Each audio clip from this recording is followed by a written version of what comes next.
Desde hace décadas, las noticias sobre la violencia en México dan la vuelta al mundo cada cierto tiempo. Los crímenes del tráfico, y perdón que no uso la palabra con N, pero ya saben cómo se pone don YouTube, los crímenes del tráfico saltan a los titulares a nivel mundial por unos niveles de crudeza que son casi imposibles de digerir, asimilar o siquiera comprender. Y lo que pasó a principios de este mes en Jalisco abre un nuevo capítulo de esta saga interminable de violencia. Y sí, sabemos que en México este tipo de sucesos son tristemente habituales. Sabemos que muchos por allá, de alguna manera, han generado callo ante todo esto. Pero lo que pasó en Teuchitlán, me atrevo a decir que sube el nivel de horror. Y no lo digo solo yo, que afortunadamente no tengo que convivir con esta realidad en mi día a día. Lo dicen las propias personas que se vieron involucradas en el hallazgo. Y es que el municipio de Teuchitlán, concretamente en el rancho Izaguirre, un rancho de la localidad, se encontraron cientos de zapatos, ropa, objetos personales, entre los cuales juguetes, restos óseos y 3 hornos crematorios que habrían sido utilizados para desaparecer los cuerpos de cientos o quizás miles de personas. La prensa y la opinión pública, por supuesto, no pudieron evitar hacer un paralelismo entre este lugar de exterminio masivo y los que se veían en Europa durante la Segunda Guerra Mundial. 2 preguntas nos hacemos todos, tanto dentro como fuera de México. ¿Cómo se llegó a esto y quiénes son los responsables? Son 2 preguntas cuyas respuestas parecen obvias, pero si queremos llegar al fondo del asunto, cabe revisar con mucho cuidado las respuestas que pueden surgir, porque en esta catástrofe la repartición de culpas y responsabilidades es tan larga y está tan enmarañada que los cimientos del mismísimo Estado mexicano tiemblan si uno quiere llegar hasta el final del asunto. Empecemos por el principio, o al menos el principio de la historia del rancho Izaguirre, el infame sitio que es epicentro de esta noticia. Este rancho ya había sido intervenido por la Fiscalía de Jalisco, o sea, un sitio que debía estar bajo custodia de las autoridades por su historial criminal ha sido usado una y otra vez por los capos del tráfico para llevar a cabo sus actividades. La primera intervención fue en septiembre de 2024, cuando, tras un enfrentamiento armado, se logró la detención de 10 presuntos criminales y el rescate de 3 personas que estaban secuestradas. Pero la verdadera sacudida llegó el pasado 5 de marzo, cuando el colectivo Guerreros Buscadores de Jalisco, conformado por familiares de personas desaparecidas, ingresó al rancho Izaguirre. Lo que encontraron los dejaría de piedra, restos óseos en fosas clandestinas, así como indicios de que los cuerpos habían sido calcinados. La agrupación voluntaria tuvo que saltarse el precinto sin presencia de ninguna autoridad, y una vez dentro documentó el hallazgo de múltiples prendas de vestir, calzados y objetos personales. Indira Navarro, vocera de la organización y quien busca a su hermano desaparecido desde 2015, explicó que llegaron al lugar tras recibir llamadas anónimas que alertaban sobre la existencia de restos humanos. Ya en diciembre de 2024 y enero de 2025, integrantes de otro colectivo, en este caso las Madres Buscadoras de Jalisco, habían accedido al rancho tras recibir el testimonio de un sobreviviente anónimo. Según denuncian hoy, en ese momento aún salía humo de algunos hornos utilizados para incinerar cuerpos, es decir, después de que ya lo hubiese visitado la fiscalía.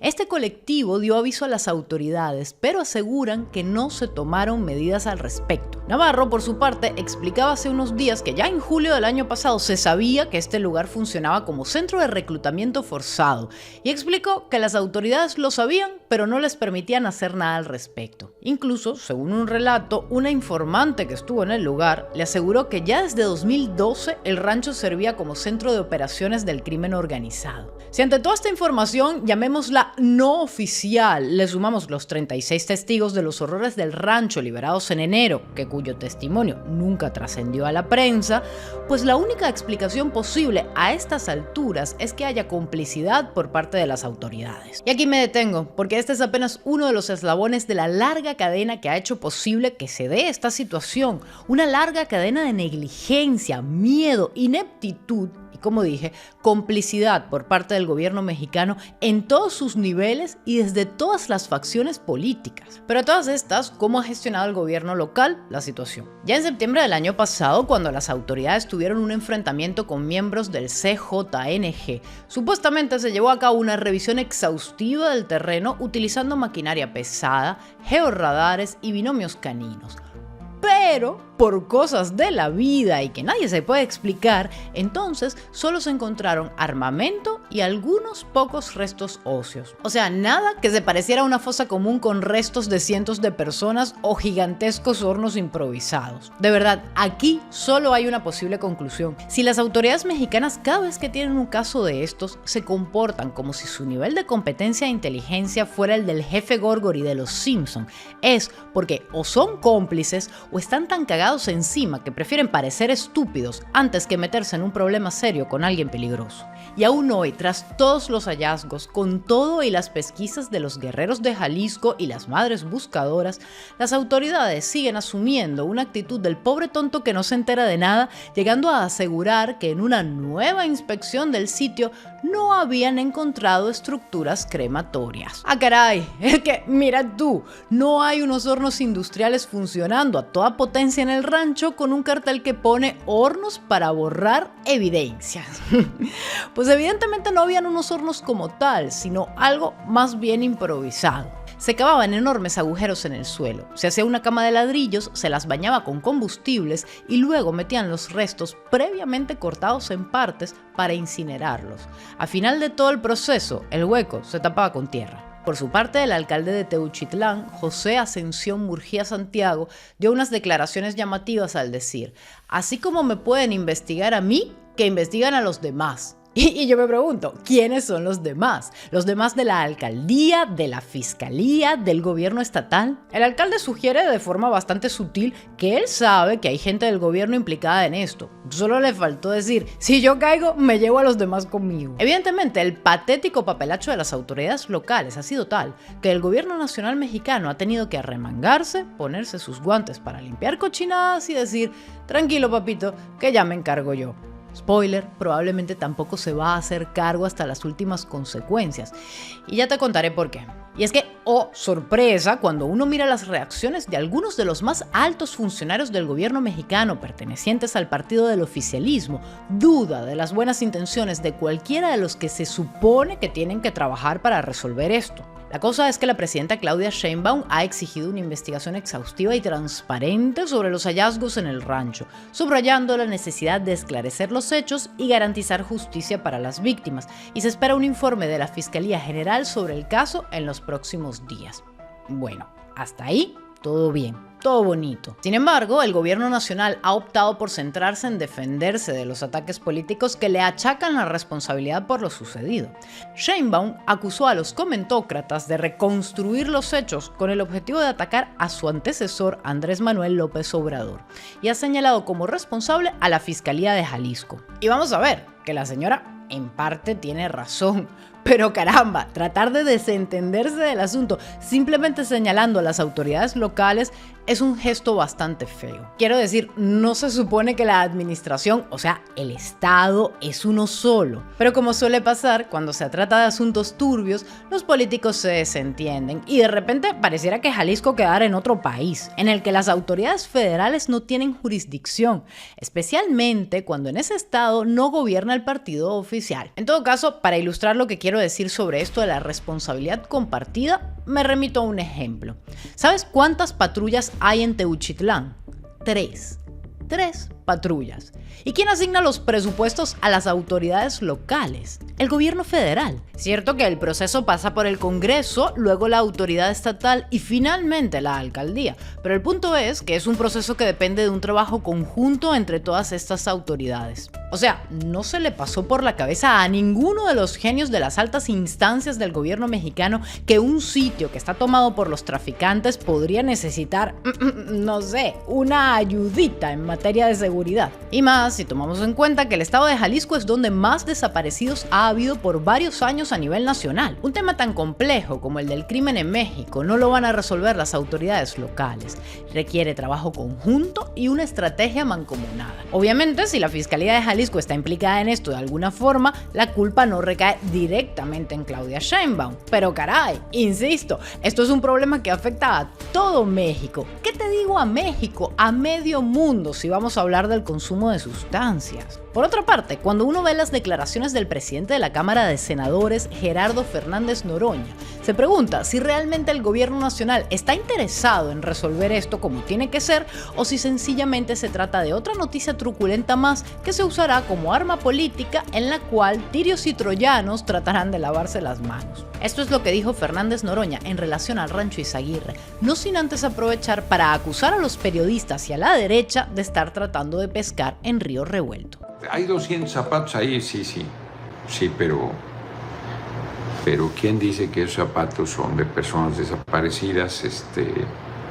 Que lo que se viene contando es cierto, no tengo por qué dudarlo, pero tampoco hay una investigación en proceso. Los medios locales, aquí es un asunto nacional, hombre, se van con la misma línea. Cuando digo es un asunto nacional, no es que sea un asunto de interés nacional, que obvio lo es, sino que se van con la línea del golpeteo, hombre. Han sido igual al compañero presidente las marchas de blanco cuando era jefe de gobierno. A ver, Gerardito, es verdad que los zapatos no son necesariamente desaparecidos. De hecho, según testimonio de un sobreviviente de ese lugar infernal, los zapatos no necesariamente son de víctimas porque, según explicaba en Milenio, simplemente a todos les hacían quitarse los zapatos. El problema no son los zapatos, faltaría más. El problema son los huesos, muchos huesos. Muchos testimonios de jóvenes diciendo que fueron reclutados de forma engañosa o forzada tras aplicar para ofertas de trabajo, que fueron llevados a ese lugar infernal para ser entrenados para convertirse en sicarios. Y de todas maneras, ya hay gente reconociendo los objetos personales de algunas personas desaparecidas en el Rancho Izaguirre. Noroña, con toda razón, señala al gobierno local como el responsable de hacerse cargo de la situación. Resulta que ahora es el gobierno federal responsable de lo que en primera instancia sería responsabilidad del gobierno municipal y estatal. O sea, ¿de qué sirven los gobiernos de los estados? ¿De qué sirven los gobiernos municipales? ¿De qué sirven sus policías y sus instituciones? Si todo es responsabilidad del gobierno federal. Eso lo sabemos todos. El problema es que a estas alturas, pues al gobierno nacional no le queda de otra que hacerse cargo. Tiene el deber de hacerlo. Y más tratándose de un problema que no es aislado, sino que carcome todas las instancias del Estado mexicano. Pero en vista de la coyuntura, pues nada más y nada menos que el presidente de la Cámara de Senadores elige lavarse las manos y hasta plantea que, mira, quién sabe, quizás lo de los zapatos fue gente a la que se le olvidó llevárselos cuando se fueron a su casa. En pocas palabras, voluntad política para resolver esto, cero. Una mujer que se comunicó con Indira Navarro de Guerreros de Jalisco contaba que había sido captada a través de una oferta de empleo engañosa para recoger fresas. Cuando la llevaron al lugar, se dio cuenta de en qué se había metido. Según su testimonio, en el lugar estarían los restos de hasta 1.500 personas. Todo el que tuvo que pasar por la escuelita del terror, como la apodan, tenía que participar en la excavación de fosas, la calcinación de cuerpos y su descuartizamiento previa a la cremación. Había un tractor donde metían a las personas sin ropa, las dejaban 3 o 4 días amarradas al sol. Un doctor decía que al estar caliente el cuerpo, al momento de triturarlo, se compactaba, dijo. Y todo esto en las narices de las autoridades que desde hace rato saben lo que pasa en ese lugar.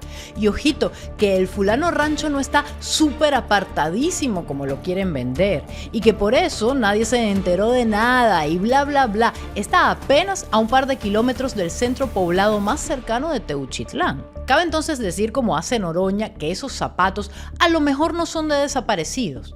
Insisto, que la prensa haya usado el tema de los zapatos para ilustrar lo que pasó a estas alturas es lo de menos. Ofenden y duelen declaraciones como estas, vengan del sector político que sea, pero en todo caso el que está a cargo en este momento, porque no le hacen justicia al horror que tuvieron que vivir tantas personas en ese centro de adiestramiento y exterminio por años, donde los secuestrados fueron obligados a presenciar casos de pedofilia, tráfico de órganos, fueron forzados a cometer asesinato y canibalismo, fueron sometidos a técnicas de vejaciones y tortura como pelear por comida o a las ejecuciones más brutales, atacados por animales si mostraban algún atisbo de debilidad, según relatan. Las historias que están empezando a salir a flote a través de los testimonios que dicen haber vivido un infierno son escalofriantes y dan fe de un nivel de terror que cuesta imaginar y que solo ha sido posible como resultado de la inacción no de uno, sino de varios gobiernos con el pasar del tiempo en México. Y en ocasiones, esta inacción se habría convertido en participación activa, pues según el testimonio de María, reportado por Indira Campos, la persona que dije antes que le había relatado su experiencia, las autoridades cooperaban con el cártel para llevarles víctimas al predio. Estamos hablando de una localidad en la que el control lo ejercen los traficantes, como en muchas otras del país. El caso del Rancho Izaguirre fuera aislado, una excepción cruel. Todavía podríamos hablar de unos psicópatas que tuvieron la oportunidad de dar rienda suelta a su sadismo. Pero lamentablemente, la realidad en México es que se está llegando a unos niveles de sistematización de la muerte similares a los de la Segunda Guerra Mundial. Las cifras hablan claro. Según el Registro Nacional de Personas Desaparecidas y No Localizadas, unas 121,000 personas han desaparecido en los últimos años, 4,000 de ellas desde que Sheinbaum asumió la presidencia. De estas personas, entre 30,000 y 35,000 son menores de edad, víctimas de reclutamiento forzado, y este último dato lo encuentras en un informe publicado en 2023 por la organización mexicana Tejiendo Redes Infancia. Esta es una realidad que México vive desde hace décadas. El Rancho Izaguirre no es el primer sitio de entrenamiento y exterminio. Según el diario El Universal, en las últimas 2 décadas, las autoridades de ese país han encontrado al menos 5 recintos similares en diferentes estados del país pertenecientes a varias organizaciones criminales. Y me atrevo a adivinar que debe haber más.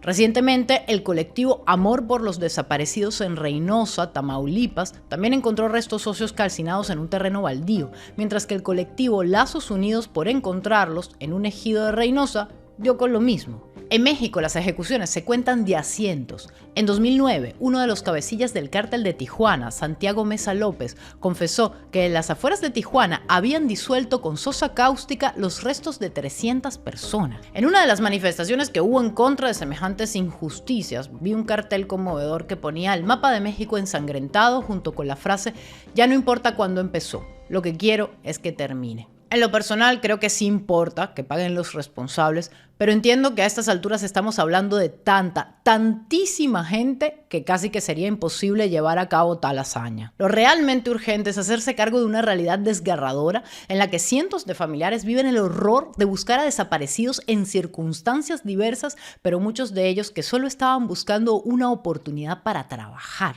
Nuestra solidaridad para México, que está atravesando desde hace años por una situación extremadamente cruel. Ahora que las miradas del mundo están puestas en Teuchitlán, deseamos de corazón que esto sirva de algo y se traduzca en que al gobierno no le quede más alternativa que investigar de verdad, más allá de buscar un chivo expiatorio.